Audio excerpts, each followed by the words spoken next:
दोस्तों सेबी ने ले लिया है एक बड़ा फैसला। 1 अक्टूबर को होने वाली मीटिंग में सेबी ने कंसल्टेशन पेपर पे जो जो सुझाव दिए थे उसके ऊपर काफ़ी सारे चेंजेस इम्प्लीमेंट कर दिए हैं। ऑप्शंस ट्रेडिंग में अब ज़्यादा पैसा देना होगा। कुछ तरह की ऑप्शंस ट्रेडिंग तो अभी बंद भी हो रही है। कुछ तरह के नए क्लासेस अभी इंट्रोड्यूस कर दिए हैं इन्वेस्टमेंट के लिए। तो ये क्या क्या चेंजेस है आज के वीडियो में हम डिटेल में देखेंगे। जो आउटपुट हुआ है बोर्ड मीटिंग का उसके टॉप 10 हाइलाइट्स देखेंगे और प्लस कुछ एडिशनल पॉइंट्स। तो बने रहिएगा वीडियो के अंत तक जरूर देखिए। स्वागत है आपका राज सर ट्रेडिंग चैनल में।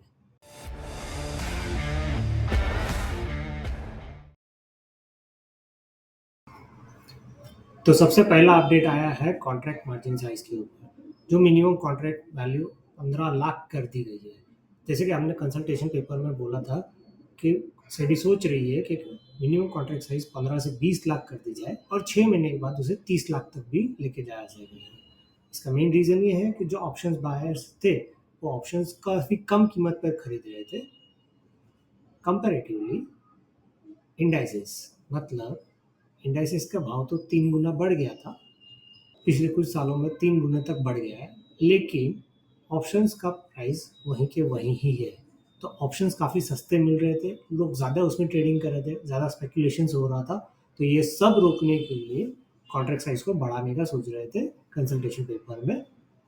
उसी के आधार पर अभी उन्होंने वो इम्प्लीमेंट कर दिया है। तो इफेक्टिव 20 नवंबर से कॉन्ट्रैक्ट साइज मिनिमम 15 लाख का होने वाला है। तो जो ऑप्शंस हम लोग फॉर एग्जांपल हम लोग 1,500 में लेते थे, अब उसे 3 गुना प्रीमियम देना होगा। तो उसी ऑप्शंस को अब हम 4,500 में खरीदेंगे। ये था सबसे पहला अपडेट। इसकी डिटेल में अगर जानकारी चाहिए तो हमने कंसल्टेशन पेपर में भी क्या लिखा हुआ है वो हमने इस वीडियो में लिखा हुआ है। अब सवाल आता है कि इसकी ज़रूरत क्या थी। तो ये कुछ आंकड़े हैं जो ये बताते हैं कि 93% ट्रेडर्स एफ में लॉस करते हैं, जिसमें से 75% वो है जिनकी इनकम 5 लाख से भी सालाना कम है, और जिसमें से 92% नए ट्रेडर है जिनके साधारण एवरेज लॉस 46,000 है पिछले साल, मतलब 2023 और 2024 का मिला के। इंडियन ट्रेडर्स ने नेट लॉस किया है 1.81 लाख करोड़ का फ्यूचर्स एंड ऑप्शंस में पिछले 3 सालों में, और पिछले 1 साल में ही ये अमाउंट है 52,400 करोड़। ये काफ़ी बड़ा ज़्यादा आंकड़ा है। और ख़ास बात ये है कि ज़्यादातर लोग की इनकम भी काफ़ी कम थी जिन्होंने ये लॉसेस किए, तो उन्होंने बिना सोचे समझे ही ये ट्रेडिंग करना चालू कर दिया। तो ये रोकने के लिए ही सेबी ने ये बड़ा कदम उठाया है। दूसरा मेजर अपडेट आया है सेबी की तरफ से कि अब कुछ वीकली ऑप्शंस कॉन्ट्रैक्ट बंद कर दिए जाएंगे। अब एनएसई की तरफ से सिर्फ एक ही वीकली ऑप्शन कॉन्ट्रैक्ट्स होगा और बीएसई की तरफ से भी सिर्फ एक ही वीकली ऑप्शन कॉन्ट्रैक्ट्स होगा। आइए देखते हैं इसकी डिटेल में जानकारी। बीएसई ने भी डिक्लेयर कर दिया है कि सेंसेक्स 50 है वो नवंबर 14 से अभी बंद हो जाएगा। बैंकेक्स जो है वो नवंबर 18 से बंद हो जाएगा। तो अभी जो फ़िलहाल जो ऑप्शन कॉन्ट्रैक्ट्स जो बन गए वो बन गए, आगे से वो अभी नए क्रिएट नहीं होंगे। एनएसई, निफ्टी 50 और बैंक निफ्टी दोनों में से किसी एक को अब वीकली एक्सपायरी के लिए रख सकता है, पर दोनों नहीं। इसका नतीजा ये निकाला जाता है कि एक अंदाज़ा है कि इससे स्पेकुलेशन ट्रेडिंग जो होती है वो 30 से 40% एनएसई में कम हो जाएगी और बीएसई में 15 से 20% कम हो जाएगी ऑप्शन एक्सपायरी के दिन पे, जो वीकली एक्सपायरी ऑप्शन के दिन होती है वो वाली। तीसरा बड़ा अपडेट आया है सेबी की तरफ से, इंक्रीज इन ईएलएम, मतलब एक्सट्रीम लॉस मार्जिन 2% से बढ़ा दिया जाए। क्या है देख, सेबी ने अब ये 2% का जो ईएलएम है ऑप्शन सेलिंग्स पे भी रखा हुआ है और ऑप्शन बाइंग पे भी रखा हुआ है। तो मतलब ऑप्शन एक्सपायरी के दिन अगर आप ले रहे हैं, चाहे आप बाय करें या सेल करें, आपको 2% अब ज़्यादा पैसा देना ही होगा। अगला बड़ा अपडेट आया है कैलेंडर स्प्रेड अब बंद हो रहा है इफेक्टिव 1 फरवरी। 1 फरवरी के बाद से अब कैलेंडर स्प्रेड का बेनिफिट किसी को भी नहीं मिलेगा। कुछ ट्रेडर्स होते थे जो आज की तारीख का खरीद के आगे का बेचते थे, या फिर आज का बेच के आगे की तारीख का सेम प्रोडक्ट खरीदते थे। तो उसके वजह से उन्हें मार्जिन में काफ़ी बेनिफिट मिलता था, जो प्रीमियम्स वो पे करते थे वो काफ़ी कम हो जाता था। लेकिन अब ये बंद कर दिया गया है। तो सभी ने अब कहा है कि 1 फरवरी से अब कैलेंडर मार्जिन स्प्रेड बंद कर दिया जाएगा। तो जो भी आप आगे का खरीदो बेचो, उससे आज का कुछ लेना देना नहीं है, आपको पूरा का पूरा प्रीमियम देना ही होगा। अगला नया अपडेट है सेबी की तरफ से, MF light setup mutual fund का एक नया सेटअप किया जा रहा है। इसमें रूल्स एंड रेगुलेशन काफ़ी सिंपल कर दिए गए हैं, ताकि उसमें जो नेटवर्क है, ट्रस्टीज है, प्रॉफिटेबिलिटी है, ट्रैक रिकॉर्ड्स है, जो कुछ भी रूल्स एंड रेगुलेशन जो म्यूचुअल फंड्स में अभी तक थे, वो म्यूचुअल फंड्स लाइट में काफ़ी हद तक कम कर दिए गए। ये किस लिए गया है? ताकि नए निवेशकों को उसमें आने के लिए इतनी तकलीफ ना हो और ज़्यादा से ज़्यादा लोग म्यूचुअल फंड्स का फ़ायदा उठा सकें और म्यूचुअल फंड्स में लिक्विडिटी और बढ़ाई जा सके। अगला नया अपडेट है सेबी की तरफ से, एक नया इंट्रोडक्शन टू द क्लास। एक इन्वेस्टमेंट के लिए नया प्रोडक्ट लॉन्च कर दिया गया है जिसका नाम है इन्वेस्टमेंट स्ट्रेटेजीज। अब ये क्या है? इसमें मिनिमम इन्वेस्टमेंट है 10 लाख का। हाँ, ये म्यूचुअल फंड और पोर्टफोलियो मैनेजमेंट सर्विस के बीच के लिए एक नया प्रोडक्ट बना गया है। म्यूचुअल फंड्स आम साधारण लोगों के लिए होता है इन्वेस्टमेंट के लिए, और पोर्टफोलियो मैनेजमेंट जो कम से कम 50 लाख तक का इन्वेस्टमेंट कर सकते हैं उनके लिए होता है पोर्टफोलियो मैनेजमेंट सर्विसेज। अब ये दोनों के बीच में का जो गैप है वो काफ़ी बड़ा है, तो वो गैप को रिड्यूस करने के लिए, कम करने के लिए सेबी ने एक नया प्रोडक्ट लॉन्च किया है इन्वेस्टमेंट स्ट्रेटेजी। इसके अंदर 10 लाख से भी शुरुआत कर दी जा सकती है। तो क्या होता था कि अभी तक जो बड़ा निवेश करना चाहते थे उनके लिए कम से कम 2-3 करोड़, 4 करोड़, 5 करोड़ का कैपिटल का रिक्वायरमेंट होता था, ताकि वो पोर्टफोलियो मैनेजमेंट सर्विसेज ले सके 4-5 अलग अलग तरीके से और उसमें निवेश कर सके। अब ये नए प्रोडक्ट की वजह से जहाँ पे मिनिमम कैपिटल 10 लाख का ही है, तो अब क्या हो रहा है कि बड़े निवेशक सिर्फ 50 लाख का भी अगर कैपिटल है तो वो ये 10 वाले 3-4 अलग अलग 5 प्रोडक्ट्स ले सकते हैं, वैरायटी कर सकते हैं अपने वैल्यूएशन पोर्टफोलियोज में। तो इसलिए ये नया प्रोडक्ट लॉन्च कर दिया गया सेबी की तरफ से। अगला बड़ा अपडेट आया सेबी की तरफ से, intraday position margin limit monitoring. जो कंसल्टेशन पेपर में जैसे सेबी ने सुझाव मांगा था कि ये इसे हमें कंट्रोल में करना चाहिए, इसके ऊपर क्लियरिंग हाउसेस, ब्रोकर्स को भी नज़र रखनी चाहिए कि जो भी पोजीशंस थी अभी तक वो सेटलमेंट के बाद ही उसके ऊपर कंट्रोल आ जा सकता था। अब जो पोजीशंस है उसके ऊपर इंट्राडे पे भी कंट्रोल्स होना चाहिए, और इसके लिए अब तारीख सेबी ने डिक्लेयर कर दी है, इफेक्टिव 1 अप्रैल 2025। 1 अप्रैल 2025 से हर कॉन्ट्रैक्ट्स पे इंट्राडे पे भी मॉनिटरिंग करना आसान रहेगा।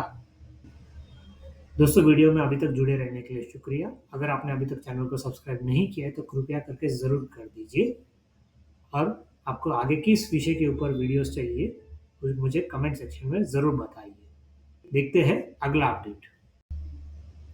सेबी का अगला मेजर अपडेट है T+0 सेटलमेंट्स के ऊपर। सेबी ने कहा, पहले कोशिश की कि 25 स्क्रिप्ट्स के ऊपर T+0 पे ही अगर सेटलमेंट्स किया जा सकते हैं कि नहीं। ये बीटा वर्जन टेस्टिंग थी जिसमें सेबी ने काफ़ी सफलता पाई है। मतलब अगर किसी ने ट्रेड्स स्क्वायर ऑफ कर दिया है और उसे उसी दिन पैसा वापस चाहिए, अपना प्रॉफिट है जो भी अपना इन्वेस्टमेंट है उसे वापस चाहिए, तो क्या वो पॉसिबल था इन्वेस्टर्स के लिए? तो सेबी ने इसके ऊपर एक 25 कंपनीज के ऊपर टेस्टिंग किया था, बट अभी आगे वही बढ़ाकर उसे 500 तक कर दिया गया। टॉप 500 कंपनीज के लिए T+0 सेटलमेंट्स के ऊपर इम्प्लीमेंट करने जा रही है सेबी, लेकिन ये फेज बाय फेज होगा, एक साथ नहीं होगा। और कुछ एडिशनल अपडेट्स है सेबी की तरफ से, आइए देखते हैं क्या है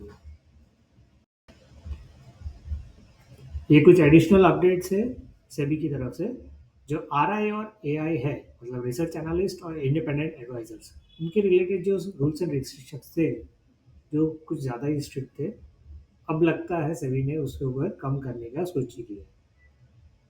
कुछ लोग टैक्स प्रॉपर्टीज इसके रिलेटेड भी कंसल्ट करते थे, तो वो डायरेक्ट सेबी के अंडर नहीं आता, बट अभी सेबी ने उसके लिए अलाउड कर दिया है, ये बोल के कि उसके अलग से एंटिटीज बना के क्रिएट करके उसका ट्रैक रिकॉर्ड अलग से रख दिया जाता है। दूसरा था कि कुछ लोग स्टॉक टिप्स के ऊपर टिप्स देते हैं, तो अब उनके लिए जो आरए का लाइसेंस होता है, जो ज़रूरी होता है, उसमें अब एजुकेशन रिक्वायरमेंट को कम कर दिया गया है। प्रायर एक्सपीरियंस को भी इतना स्ट्रिक्टली अभी मॉनिटर नहीं किया जा सकता है। और जो रिकरिंग एग्ज़ाम्स होते थे पहले, मतलब जो चेंजेस आते जाते हैं मार्केट में, तो तब आरआई और एआई को रिकरिंग एग्ज़ाम्स फिर से एग्ज़ाम्स देने पड़ते थे, अब वो नहीं देने पड़ेंगे। अब एक ही बार एग्ज़ाम दे दिया, आपके पास सर्टिफिकेट आ गया, वही काफ़ी है। पहले जो क्लाइंट्स का जो कॉर्पोरेट फाइलिंग्स के लिए जो रिक्वायरमेंट था, वो 150 का था, मतलब कम से कम 150 क्लाइंट्स आएंगे, तब जाके आप कॉर्पोरेट फाइलिंग कर सकते हैं। अब उसे वो बढ़ा के 300 का कर दिया गया है, और इसे अब पार्ट टाइम में भी किया जा सकता है। मतलब कोई टीचर्स या अदर प्रोफेसर्स है जो स्टॉक मार्केट रिलेटेड अगर कुछ अगर सजेशंस वगैरह देना चाहते हैं आरए का लाइसेंस लेने के बाद, तो वो आसानी से कर सकते हैं।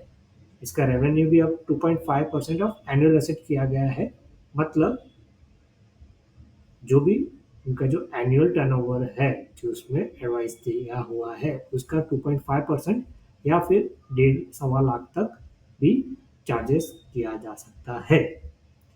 दूसरा स्ट्रिक्ट दूसरा मेजर अपडेट किया गया है इनसाइडर ट्रेडिंग के ऊपर, जहाँ पे कनेक्टेड पर्सन की डेफिनेशन में सुधार किया है और ज़्यादा लोगों को उसमें इन्वॉल्व किया गया है। मतलब अब इनसाइडर ट्रेडिंग जो करने वाले हैं उसके ऊपर ज़्यादा स्ट्रिक्ट रूल्स एंड रेगुलेशन आ जाएंगे।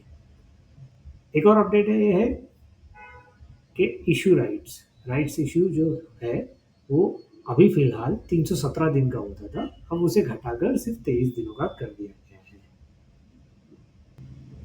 दोस्तों, ये थे कुछ मेजर अपडेट सेबी की तरफ से कि आगे की ट्रेडिंग किस तरह से की जाएगी फ्यूचर्स में और ऑप्शंस में। मैंने डिटेल में बताने की कोशिश की है, फिर भी अगर आपके कुछ क्वेरीज है तो मुझे कमेंट्स में लिख के ज़रूर बताइए, मैं आपको उसका रिप्लाई कर दूंगा।